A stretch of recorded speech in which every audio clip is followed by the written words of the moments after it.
Roy Clark's death shook the world. However, what was found in his garage months after his death changed the narrative of his life. We thought we knew the eccentric banjo player, but it turns out we were wrong. What was found will leave you speechless. But before we go into this jaw-dropping secret, let's look at the man whose smile and talent left us breathless for decades. His early life.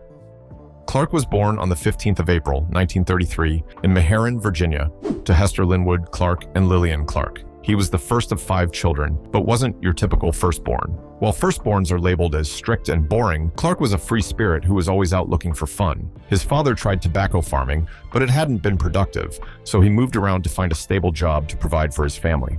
Roy spent his childhood in Meherrin and Great Kills, Staten Island, and New York City. His father moved to New York City, where he took on odd jobs to make ends meet during the Great Depression. When Roy was 11, his family moved again after his father found work at the Washington Navy Yard in the Washington Highlands neighborhood of Washington, D.C. Roy's father was a laborer on the railroads by day, but at night, he became a different person. He would shed his work clothes and put on the attire of a semi-professional musician. That's where Clark got his roots from. His father played the banjo, fiddle, and guitar every night at the sawmill. His passion played into every note he struck, and Roy, as a kid, was mesmerized.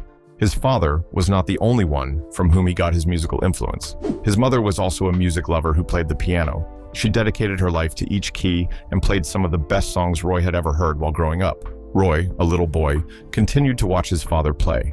With his mind constantly wandering, he was not the most focused when it came to his studies. The only thing that fascinated him was music. He loved music and had developed a keen fascination for musical instruments, especially stringed ones. The first musical instrument Roy ever played was a 4-string cigar box with a ukulele neck attached to it, which he picked up in elementary school.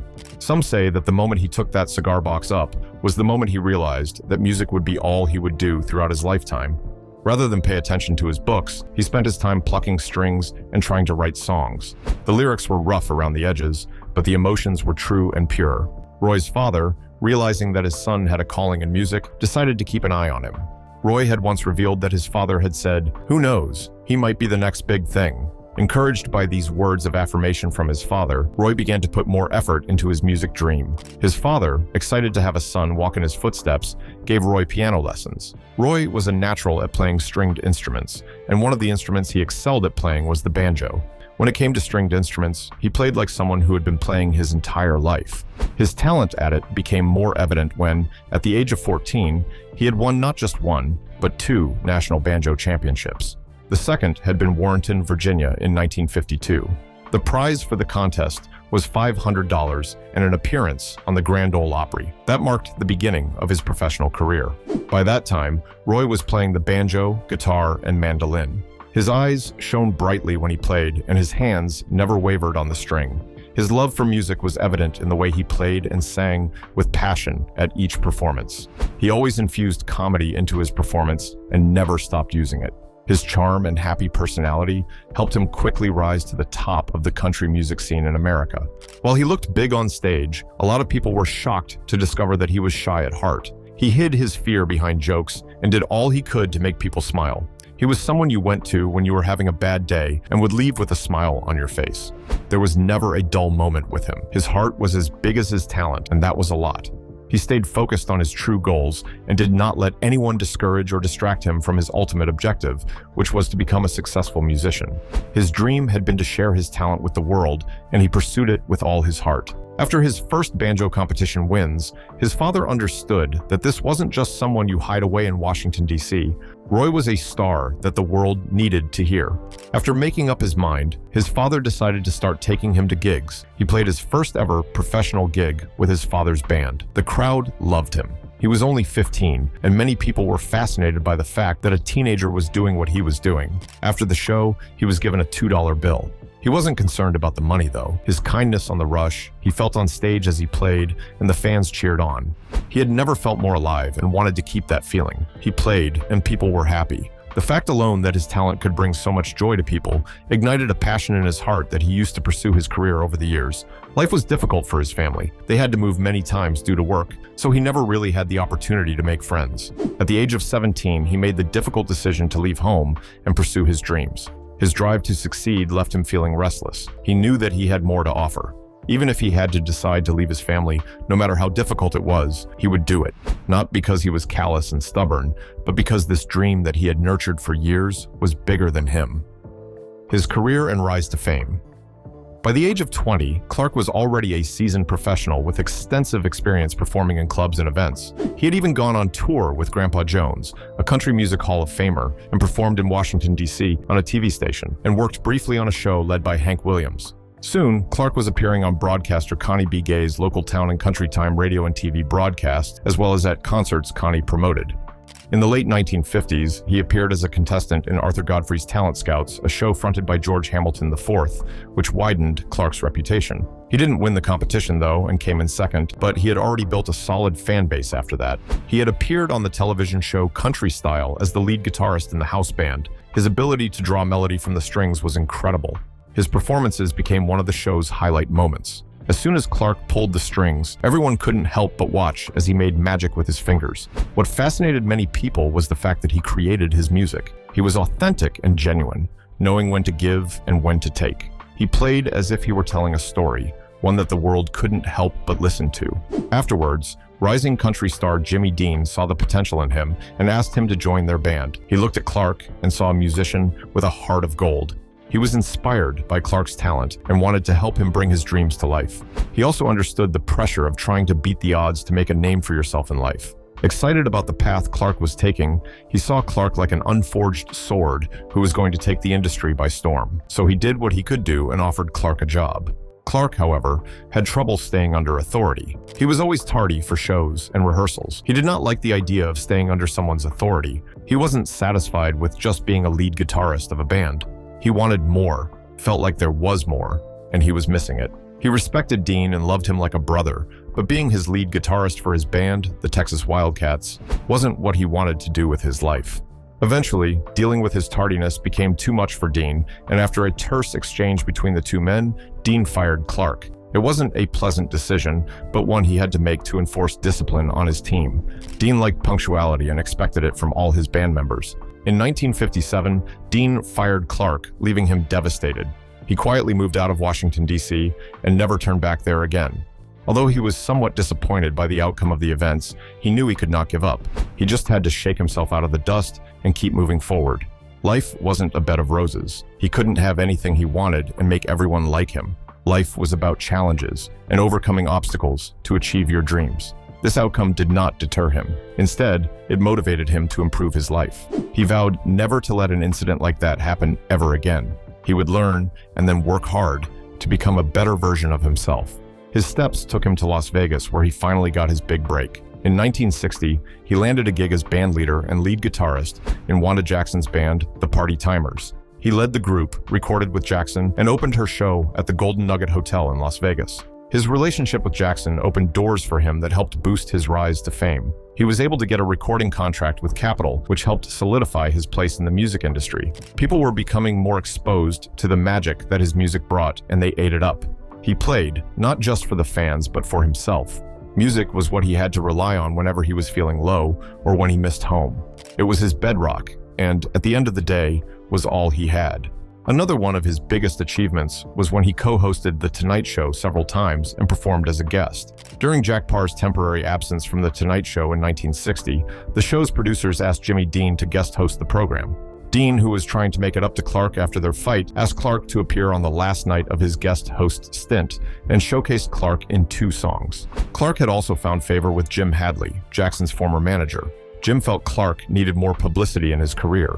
He was too talented to be relegated to the back zone, playing for other stars. He needed to be in the spotlight, where his music would be seen and heard in all its glory.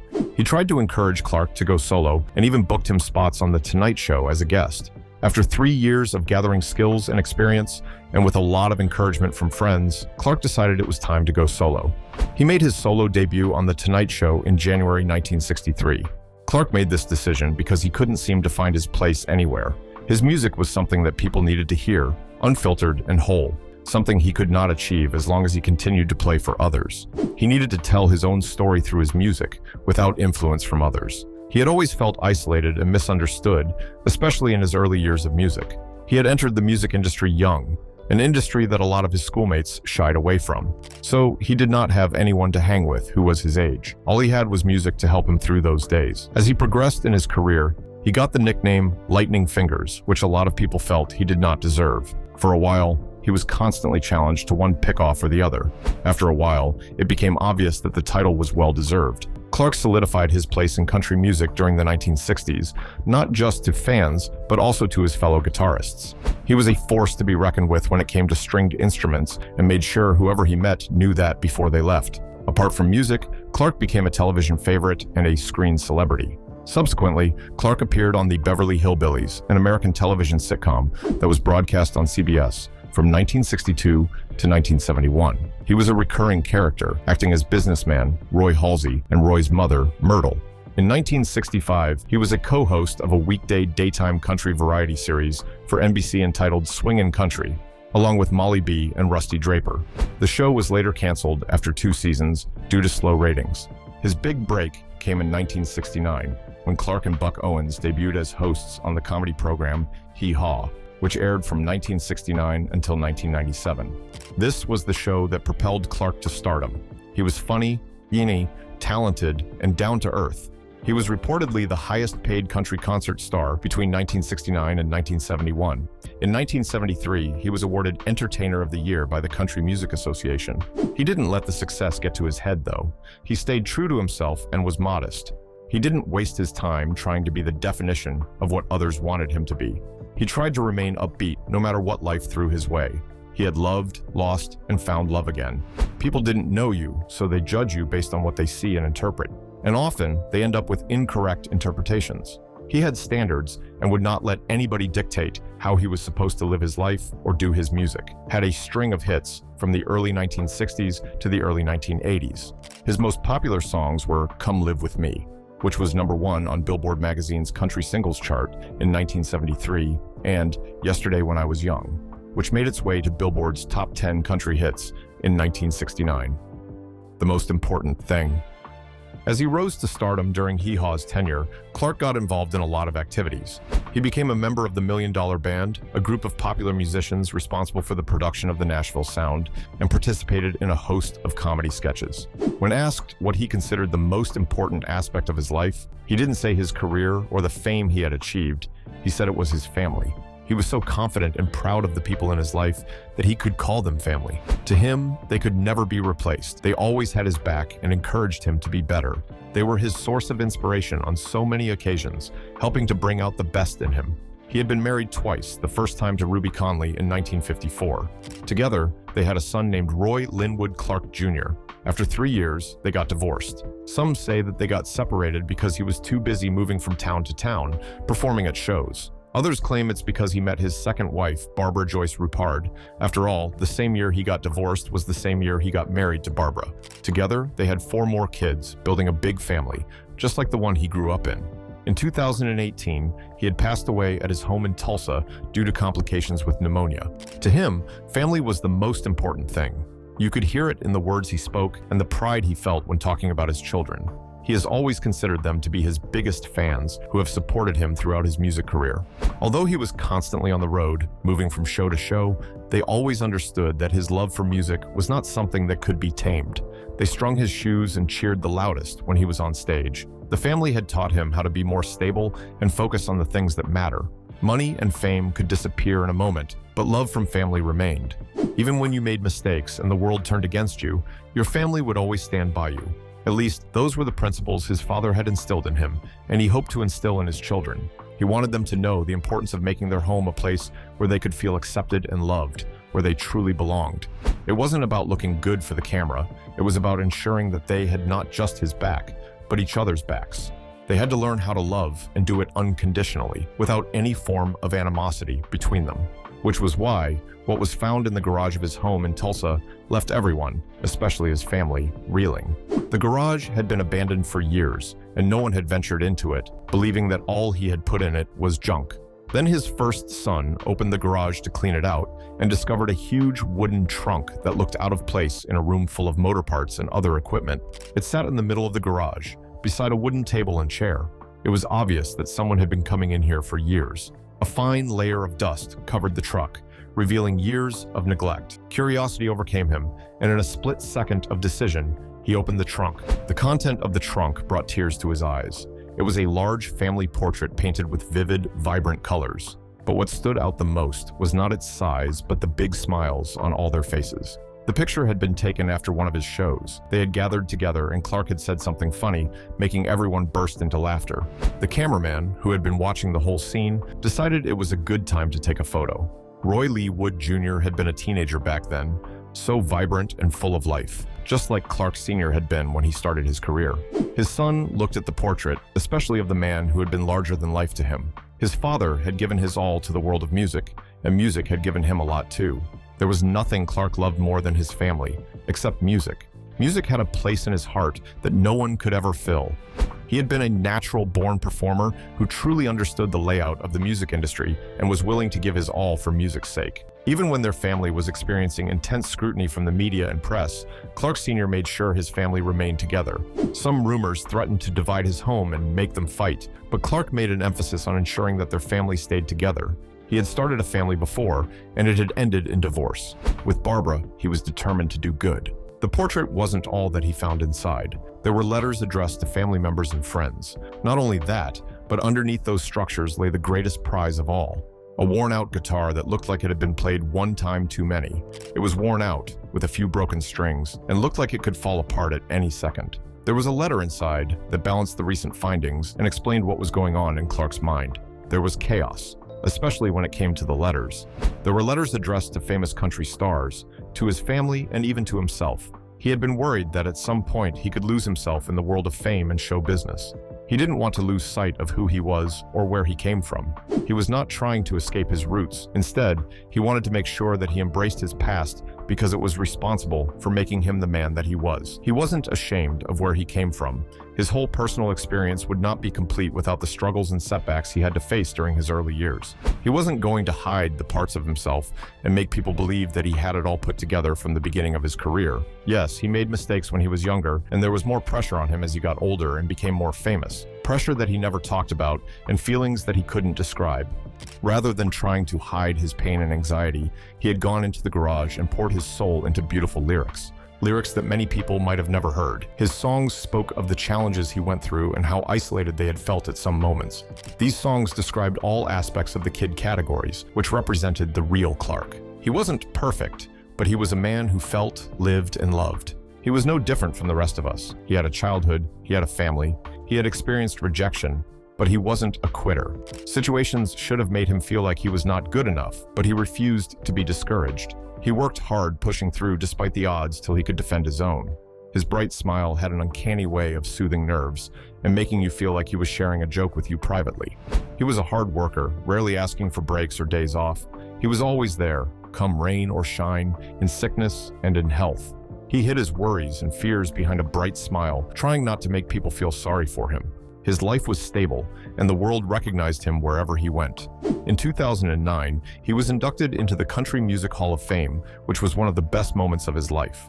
Unable to fully express his feelings, he had gone into that garage and written his heart out. He didn't get to go to therapy as people suggested. Music was all the therapy he needed. Whenever he was feeling lost and no one seemed to understand, music became his all in all. In his letters, he emphasized unity and the critical role it played in his career. He spoke about respect and how it had gotten him to places he never thought he would reach. He also spoke about how his lack of respect led to him losing his position in Dean's band. Those letters were full of messages from a father who knew he didn't have much time left, but still had so much knowledge to pass on. He told him to be kind and to never let go of their dreams. He wrote, "It might take a while and there will be times when you will feel like quitting, but don't you dare give up. There are people out there who are cheering you on and others who are waiting for you to fail.